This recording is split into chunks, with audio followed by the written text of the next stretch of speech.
Halo semua, kembali lagi bersama channel Kurniawan OSC. Pada video kali ini kita akan melanjutkan pembahasan soal Kalpiko Kalimantan Physics Competition, yaitu Olimpiade Fisika yang diadakan oleh Universitas Lambung Mangkurat, Kalimantan Selatan. Mari kita mulai dari nomor 34. Dua buah muatan listrik masing-masing sebesar 10 mikrokulom dan 4 mikrokulom terpisah sejauh 10 cm. Kedua muatan tersebut berada di dalam medium yang memiliki permitivitas relatif sebesar 3. Berapa gaya yang bekerja pada kedua muatan tersebut? Oke, rumus umum gaya Coulomb. F sama dengan K Q1 Q2 per R kuadrat. K ini konstanta, Q1 ini adalah muatan, Q2 juga muatan, per R kuadrat. R ini jarak antar kedua muatan.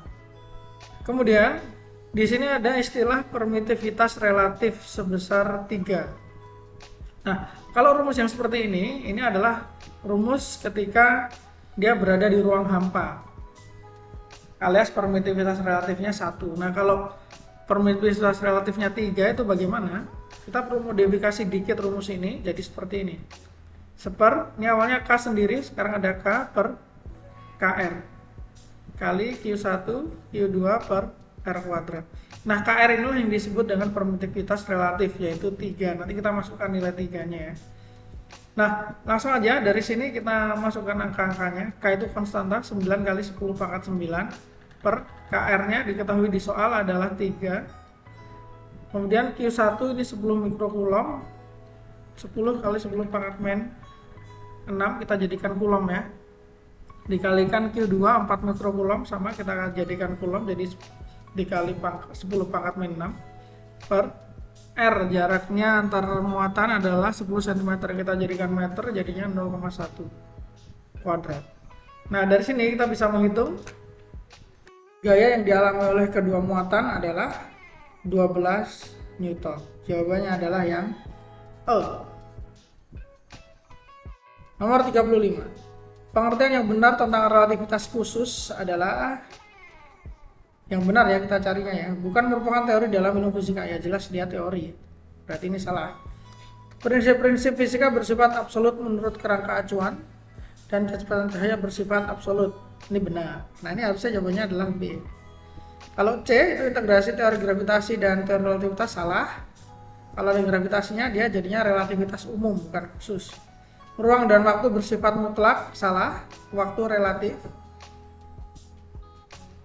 Gravitasi muncul, nah ini kalau gravitasi itu relativitas umum hubungannya, bukan relativitas khusus. Kalau relativitas khusus dia ngomongin cuman kecepatan cahaya saja. Nomor 35B ya. Kita lanjutkan nomor 36. Pada pemetaan lahan kompleks, persegi panjang sama dengan 4 km dan lebar 2,5 km.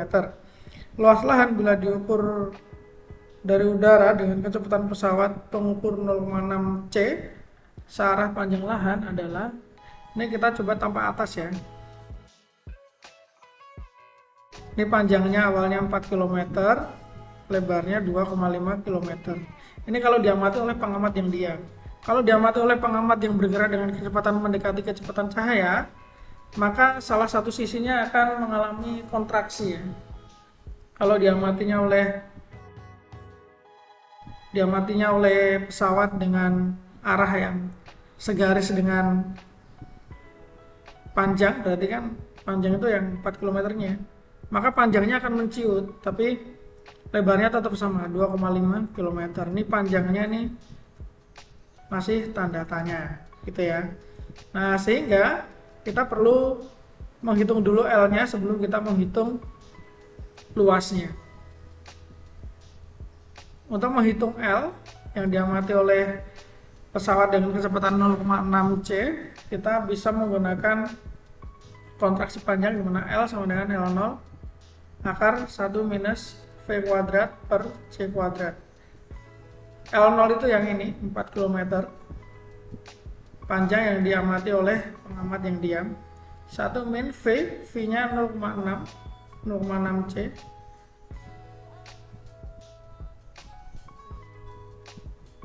Nah, sehingga dari sini kita bisa dapatkan 4 kali ini 0,6 kuadratin C kuadrat coret 0,36 jadi akar 0,64 L sama aja 4 kali 0,8, hasilnya adalah 3,2 km. So, untuk menghitung luas persegi kan panjang kali lebar ya. Ya sudah, ini kan berarti L dikali 2,5. L-nya 3,2 kali 2,5. 3,2 kali 2,5 adalah 8 km kuadrat. So, jawabannya adalah yang A. Next, kita ke nomor 37. Cahaya menyinari dua celah identik. Dua celah tersebut terpisah sejauh 0,1 cm. Jika frinji ini maksudnya pola terangnya ya. Antar pola terang diukur jaraknya adalah 60 cm.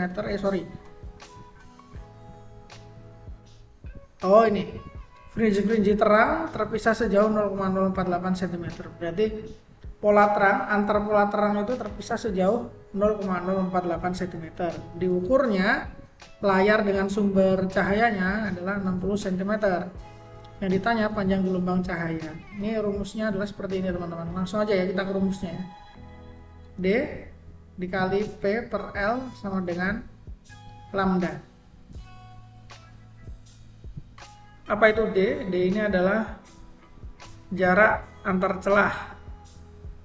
L jarak sumber cahaya ke layar. P jarak frinji. Lambda ini adalah panjang gelombangnya.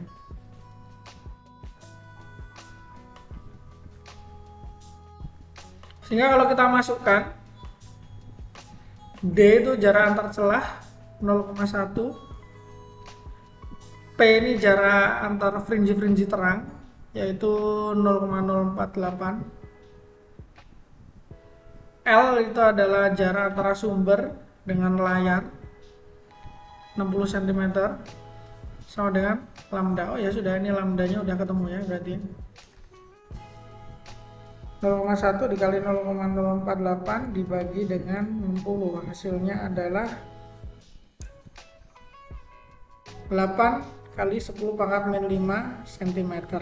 Nah ditanya adalah dalam angstrom. Cm ke angstrom itu adalah dikali 10 pangkat 8. Jadinya 8 kali 10 pangkat min 5 kali 10 pangkat 8 ini angstrom. Sehingga kalau dalam angstrom lambdanya adalah 8000. Jawabannya adalah yang D. Kita lanjutkan soal nomor 38. Bongkahan es terapung di atas permukaan laut dengan setengah bagian muncul di permukaan. Jika massa jenis air laut sekian, volume seluruh es sekian, gaya ke atas es tersebut berapa? Gaya ke atas tuh rumusnya kayak gini. Rho cairan dikali G dikali V benda yang tercelup. Rho cairan kan air laut ya, 1,03 gram per cm kubik, atau kita jadikan aja deh ini kilogram per meter kubik ya, jadinya dikali 1000. Nah ini satunya kilogram per meter kubik. Oke, nah ini kita ubah 1030 kg per meter kubik. Percepatan gravitasi adalah, kita anggap aja 10. V tercelup, nah ini ada keterangan nih, setengah bagian muncul di permukaan, berarti sisanya dia tercelup, berarti setengah bagiannya tercelup. Padahal volume seluruh es adalah 0,2, yang tercelup setengahnya, berarti setengah kali 0,2. So dari sini kita bisa hitung gaya apung atau gaya ke atas yang dialami oleh es adalah 1030 Newton. Jawabannya adalah yang B. Lanjut nomor 39. Untuk bilangan kuantum utama n sama dengan 2 akan mempunyai bilangan kuantum orbital L bernilai. Oke, ini mirip-mirip materi kimia ya. Jadi kalau ada n, maka nilai L-nya itu berkisar dari 0, 1, 2 dan seterusnya sampai n-1. Gitu. Nah berarti kalau misalnya nih, ini misal aja contoh n sama dengan 7, maka nilai L itu dari 0, 1, 2, 3, 4, 5, 6. Ini nilai L nya. Nah, pertanyaannya adalah kalau n sama dengan 2, maka n sama dengan 2, L-nya adalah 0 dan 1 saja. Karena batas maksimumnya adalah n minus 1. Kalau n-nya 2, berarti 2 minus 1, 1. So, jawabannya adalah 0 dan 1. Jawabannya E. Kita lanjutkan nomor 40, nomor terakhir. Suatu logam jika dipanasi dari 20 derajat menjadi 120 derajat bertambah panjang 2,4 mm. Jika koefisien muai panjang logam tersebut sekian, panjang logam mula-mula adalah ini pemuaian, perubahan panjang itu sama dengan panjang awal dikali koefisien muai kali perubahan suhu. Perubahan panjang adalah 2,4 mm ya. Berarti kalau kita jadikan meter, 2,4 mm jadikan meter adalah 2,4 kali 10⁻³ Panjang awalnya nih yang ditanya, panjang mula-mula. Alfa ini adalah koefisien muai panjang 1,2 kali 10⁻⁵ kali delta T. Delta T ini perubahan suhu, awalnya 20 jadi 120, jadi perubahan suhunya 100.